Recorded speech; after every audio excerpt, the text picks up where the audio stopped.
So, imagine you're walking into this really stunning, historic European palace. Okay, I'm picturing it. Right, so you're strolling across these polished floors, you turn a corner into this beautifully lit gallery, and you just find yourself staring at a rusty wooden-handled axe. Wow.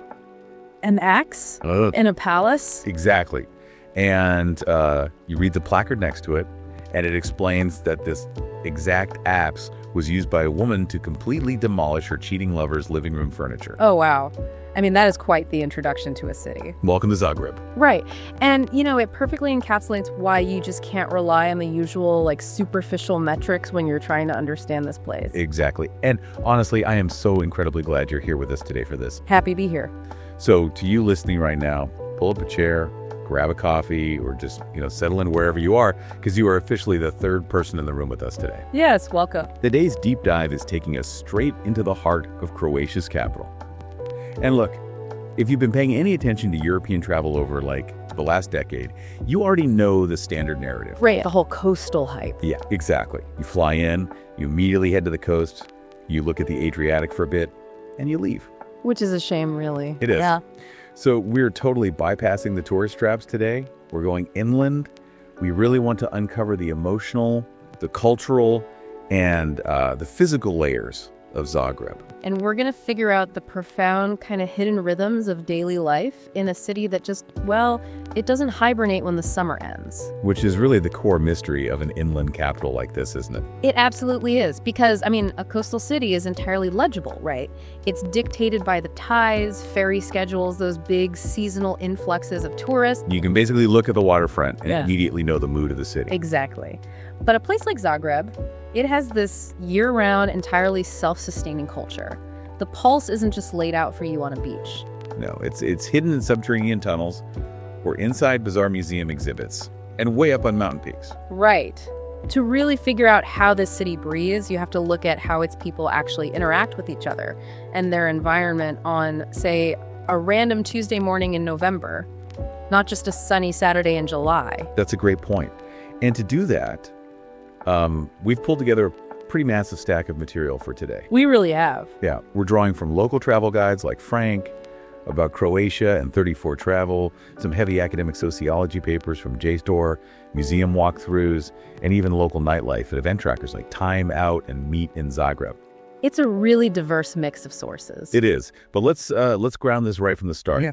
Before we get into the underground raves or the mountain peaks, we have to start with the most basic element of human existence. Right. How do people in Zagreb actually measure their time? Exactly. Because if you want to understand the psychology of a city, you look at its morning routine. And in Zagreb, the physical and cultural epicenter of that morning routine is definitely the Dolak market. Oh, Dolak. Let's put you, the listener, right in the middle of it.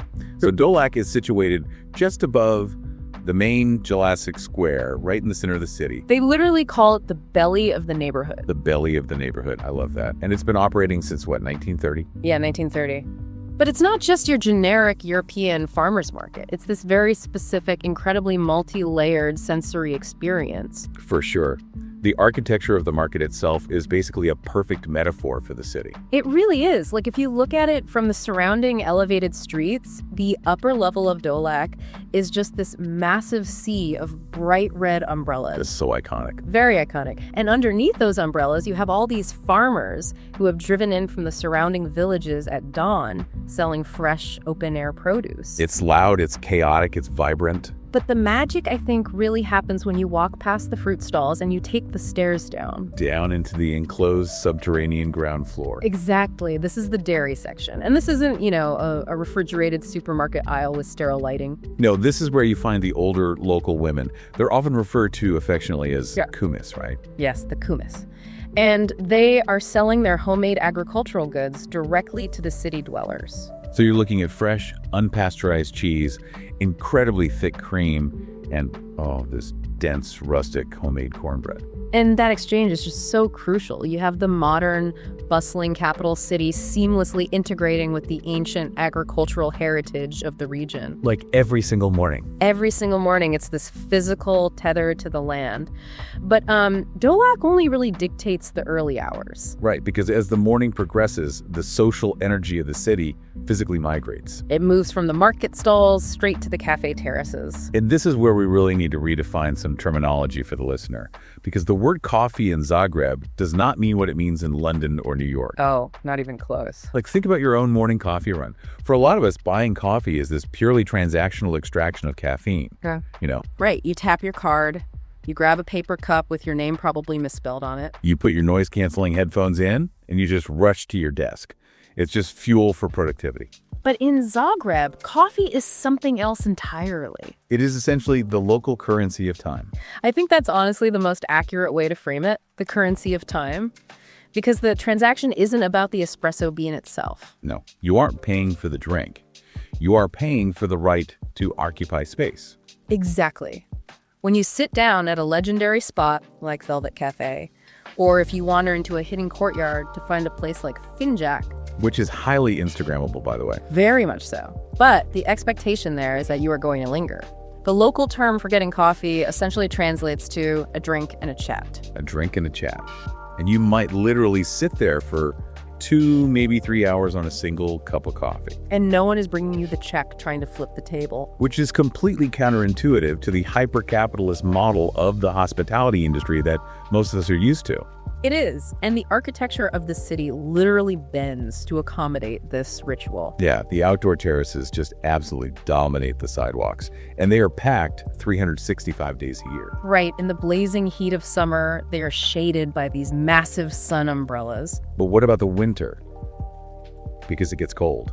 Oh, in the dead of winter, when it's freezing and snowing, the cafes simply roll out industrial space heaters and hand out blankets. That's amazing. Yeah, the communal act of sitting outside, observing the city, and being seen by the city, it simply does not stop for the weather. It's a completely different way of valuing time. It's time spent, not time saved. Beautifully put. And this stretching of the day, it profoundly impacts how the city eats too. Which means we have to talk about the concept of goblik. Yes, Goblik, the midday anchor. This is a really fascinating structural difference in how their society organizes itself. Because in a lot of Western cultures, the workday is just a continuous sprint. Yeah. And then dinner is the heavy, rewarding communal meal at the end of the day. Right, you just try to survive until 7 p.m. Exactly.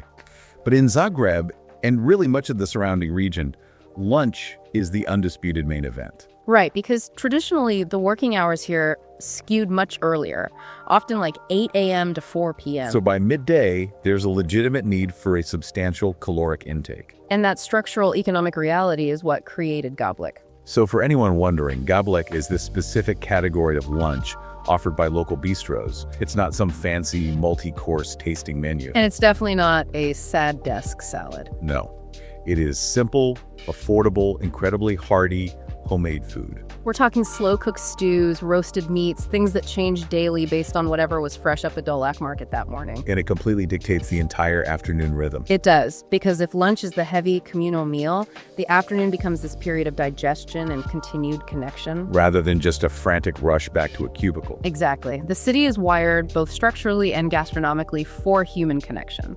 Which brings us to an incredible pivot point in this deep dive. If this city is so deeply invested in the daily, micro-emotional connections made over a table, How does it handle deep, complex human emotions on a macro scale? exactly. Because when you spend that much time talking and connecting, eventually things break. Relationships fade. They do, and Zagreb processes that reality through a curation of museums that are just completely unique. They really are. And this is where we return to that rusty axe we talked about at the very beginning. Right.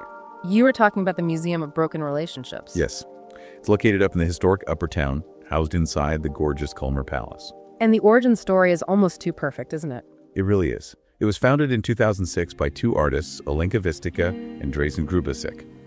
They were a couple, they broke up, and they just didn't know what to do with the shared objects of their life. So they created an exhibit. Yeah, and it actually toured 33 cities globally before finding its permanent home back in Zagreb. The premise is radically simple, but so effective. The museum is entirely populated by artifacts donated by the public, representing their own broken relationships. And each object is displayed with a small placard explaining its significance, written by the anonymous donor. But the tonal whiplash of walking through this place is wild. Oh, I can imagine. It goes from deeply mundane to darkly comedic to just utterly devastating. Yeah, like the fuzzy handcuffs. You see those and you chuckle. Then you see the axe used to destroy the furniture. But then you turn a corner and there's an old, outdated cell phone. And the note next to it just says, "It was 300 days too long. He gave me a cell phone so I couldn't call him anymore." Oh, wow. Yeah, it just hollows you out. It's profoundly heavy. But there is a very rigorous academic framework underpinning why this museum is so effective. Right, because according to the JS Tour analysis we looked at, academics don't view this as just a quirky collection of junk. Not at all. They view it as a necessary societal function. The cultural geographer Yi Futuan puts it brilliantly. What does he say? He argues that artifacts are thrust into the world and they have the power to stabilize life. Stabilize life. That is a massive concept to apply to like a broken cell phone. What does that actually mean in practice? Well, think about it this way. Human society is built on formalized rituals for transitions. Okay. We have massive formalized rituals for marriages. We have solemn rituals for funerals. But we have absolutely no societal ritual for a breakup. That's so true. When a relationship ends, which is profound psychological trauma society, essentially tells you to just get over it. Right. There's nowhere to put that grief. You're just supposed to throw the photos in a shoebox, slide it into the bed, and go to work the next day. Precisely. So by taking these mundane objects, the handcuffs, the phone, a movie ticket stub, and placing them inside illuminated glass cases in a historic palace, the museum is formalizing that ignored grief. It legitimizes the pain. It really does. And more importantly, it uses empathy as a palliative tool. Meaning, when you are standing in that room looking at the axe or the phone, you realize that your own deeply isolating heartbreak is actually just a standard thread in the universal human experience. Exactly. It is pure catharsis. Okay, but when you spend 2 hours absorbing the heartbreak of hundreds of strangers, it puts a heavy psychological weight on you. You walk out of Colmar Palace feeling a little raw. You do? And the city almost anticipates this need to shake off the melancholy. Because if you cross the Sava River and head over to the Novi Zagreb district, the environment completely flips. It is a radical spatial and architectural shift. You leave the cobblestones and palaces of the upper town and you enter Novi Zagreb, which is characterized by these massive, sprawling, mid-century modernist and brutalist residential blocks. And right in the middle of this stands the Museum of Contemporary Art, the MSU. Designed by architect Igor Franic and opened in 2009. It is vast, it is bright, it is kinetic. And the centerpiece of this massive museum is an installation by the artist Karsten Haller. Yes, it is a monumental dual-tube metal slide. A literal slide. You climb up to the second floor of the museum, you get into a sack, and you literally hurl yourself down a metal tube, dropping all the way to the ground floor. Which is the absolute antithesis of the quiet contemplation of the Museum of Broken Relationships. It really is. It replaces heavy emotional introspection with pure adrenaline-fueled physical joy. Okay, I have to push back on this, though. Let's hear it. I understand the novelty of it, but doesn't installing a literal amusement park slide inside a contemporary art museum kind of cheapen the intellectual rigor of the space? I mean, shouldn't a museum of that caliber be a place for serious, focused engagement with art rather than a playground? I actually completely disagree that it cheapens it. In fact, I'd argue it's one of the most effective pieces of institutional critique in modern art. How so? Think about how people normally walk through an art gallery. It's that the gallery stroll zombie state. Right. You walk slowly, hands behind your back, passively staring at white walls, keeping a respectful distance. It is entirely disconnected from the body. You're just a floating brain analyzing paint. Exactly. So what the slide does is force the visitor to have a visceral physical reaction to the architecture itself. I mean, you cannot be passive when you are plummeting down a metal tube. No, you can't. It violently disrupts that pretentious, sterile barrier that often keeps everyday people alienated from contemporary art. It demands presence. Yes, it makes the museum a place of physical interaction, not just visual consumption. You know, when you frame it like that, it makes perfect sense. It's not a gimmick, it's a disruption. Exactly. And speaking of physical interaction with the environment, That perfectly bridges us to the next layer of Zagreb. Right, because we've looked at how the city curates emotion and art, but we have to talk about the physical extremes of the geography itself. Because the city is built on incredible vertical gradients. It stretches from deep subterranean bunkers right up into the clouds. The topography is defining. Even just moving between the lower town and the historic upper town requires navigating serious elevation. Which is why Zagreb operates what is famously known as the shortest funicular in the world. Yes, the funicular. It's a track that is only 66 meters long. Which is honestly hilariously short. You could probably walk it in the time it takes to buy a ticket. True. And it's actually undergoing reconstruction in early 2026, by the way.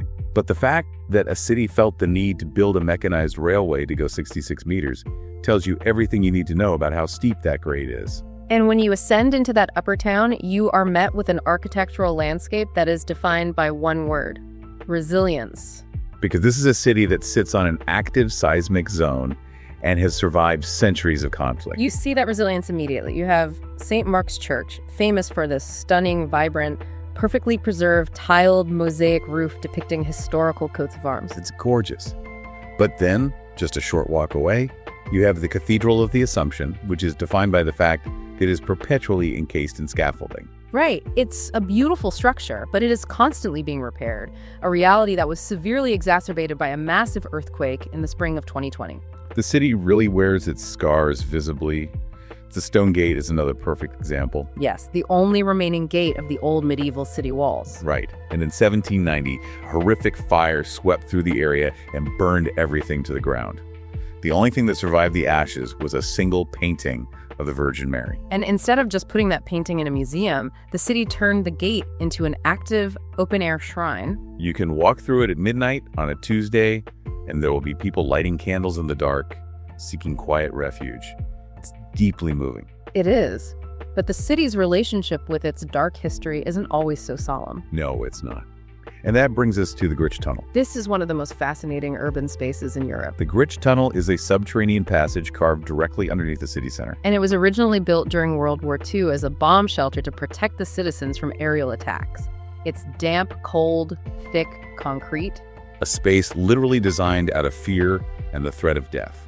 But fast forward to the 1990s. The war is over, the country is in a complex post-socialist transition, and the youth culture really needs an outlet.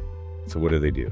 They take this grim subterranean WWII bunker and they turn it into a legendary venue for underground raves. It's incredible. The walls that were built to withstand explosions are suddenly vibrating with heavy bass lines and electronic music. And today, it's used as a pedestrian shortcut and a space for wild, immersive art installations. It is a masterclass in urban evolution. It goes from trauma to rebellion to just everyday utility. It really does. I want your perspective on this, actually.